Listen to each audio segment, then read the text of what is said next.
pala ako sa bahay ng kaibigan ko. Dito din kami dati nakatira.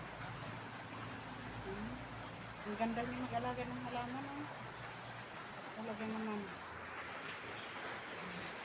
Malinis sa bahay.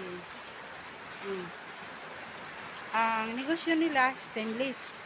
Sa mga nais magpagawa ng stainless, pwede akong i-PM kung diba, gusto magpagawa ng ganyang gate o grills, tapos i-repair ko kayo doon. Mura lang sila magpagawa ng stainless.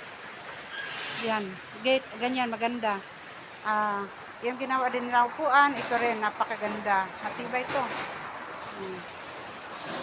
Rocking chair, pwede rin siyang gumawa ng stainless na rocking chair. Kakita ko. So, talaga namang hindi ka magsisisi sa halaga ng babayaran nyo. Rocking chair. Stainless. Napakaganda nito dahil pulido ang pagkakagawa. Stainless yan, hindi kinakalawang.